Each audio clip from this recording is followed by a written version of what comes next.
extra,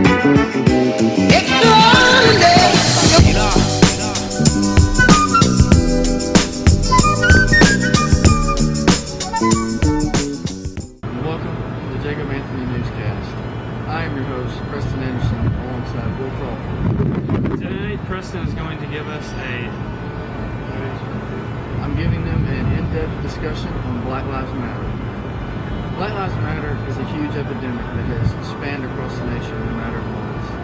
At first, it started on the death of Trayvon Martin, killed by George Zimmerman. Now, it's exploded and bigger than ever because of the recent murders of black men from police officers. Let's go get an interview from someone and get their opinion on Black Lives Matter.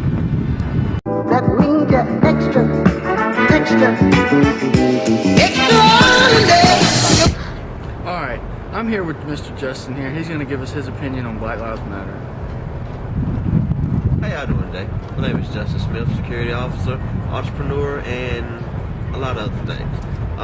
My opinion on Black Lives Matter is not so much that Black Lives Matter, it's more that all lives matter. I mean, we all bleed the same. You have the same organs. I have the same organs. I mean, if you just think about it, if Black lives really matter, then why isn't anybody in other parts of the ghetto or the hood trying to promote peace instead of violence? And if that's the case, then you have to understand that a lot of us did grow up in poverty, and of course we are subjugated to certain verbal and I guess you could say physical abuses because of our skin color, but that still doesn't change the fact that we are all human beings.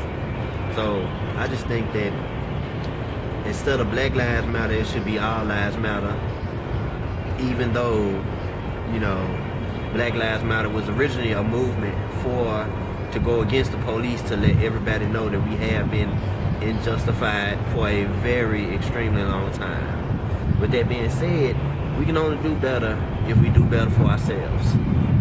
So, peace, and that's my opinion on Black Lives Matter. Thank you, sir.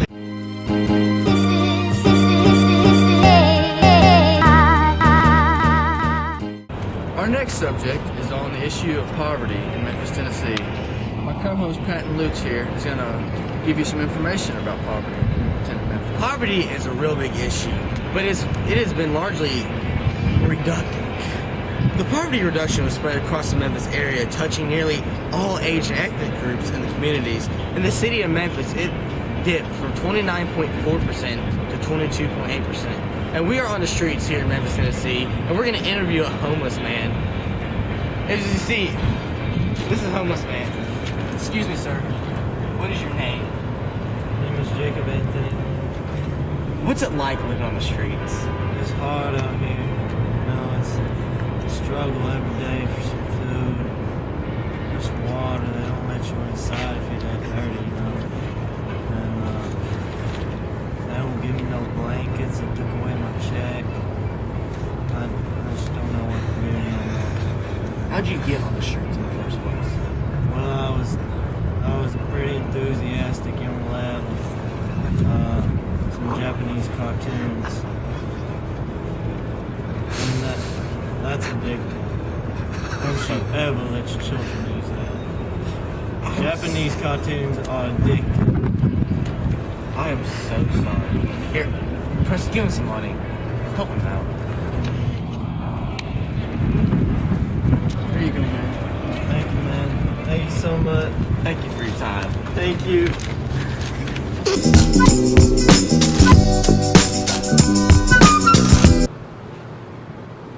Good evening. I'm Pat Lutz and I'm back with more news.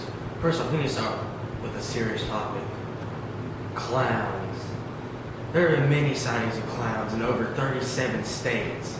And as many of them are just a host and just for pranks, there are those little few pockets of pedophile clowns out there.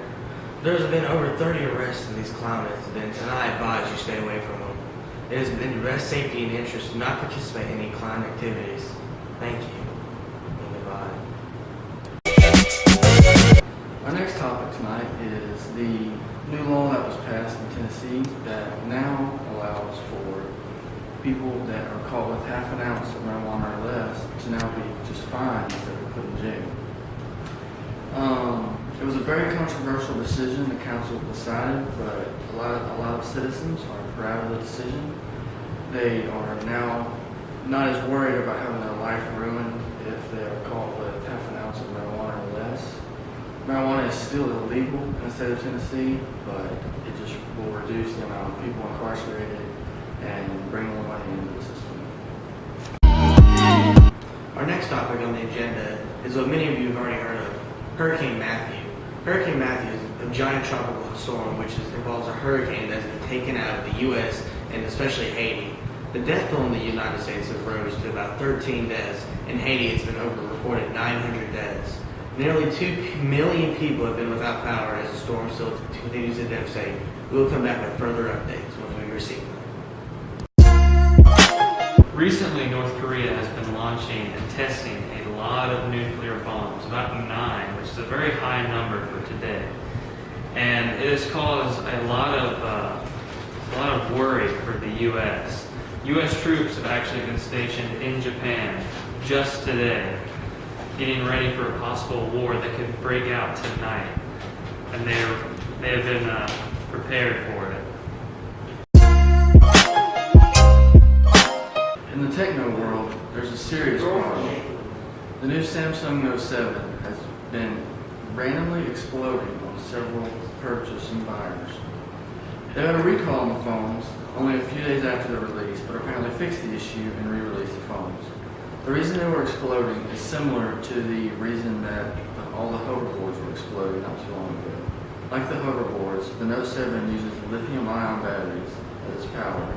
If the battery short circuits, then the flammable liquid in the battery can explode, harming many people. And there's been several incidents on planes and just in random places of them exploding, and it only really hurt like 2 or 3 people. As you all probably know, there have been some bombings in New York recently.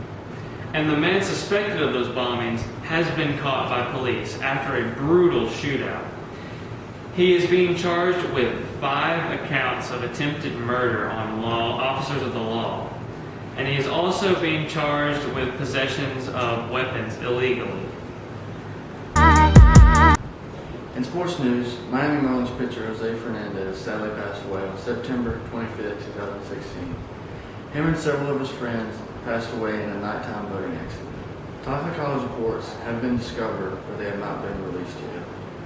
The entire MLB community mourned his loss, and the Miami Marlins canceled their game with the Atlanta Braves that day. The next day, all the Marlins players wore Fernandez jerseys throughout the game and had a moment of silence around the pitching. Good evening. My name is Pat Lewis, and today we're going to talk about the election. With exactly 1 month ago, that Hillary Clinton and Donald Trump are in a close race. It is made by about 4 points in favor of Hillary Clinton. As many people know, Donald Trump has refused to release his tax returns, and nobody knows why, but they assume he hasn't been paying his taxes for about 15 years. And then Hillary Clinton, in other words, has had a very sad email scandal where she has released about 33,000 private emails that has released government information. As the debate had just closed in recent past, people feel like Donald Trump may have won, but it's about equal between the result of Hillary Clinton. As the vice president debates ended, people feel like Mike Pence, the nominee for the Republican vice president, they feel like he destroyed Hillary's vice president campaign. Ronnie. And people feel Hillary Clinton is up by about 4 points, but with 1 month to go to election, it's still anybody's race. And more.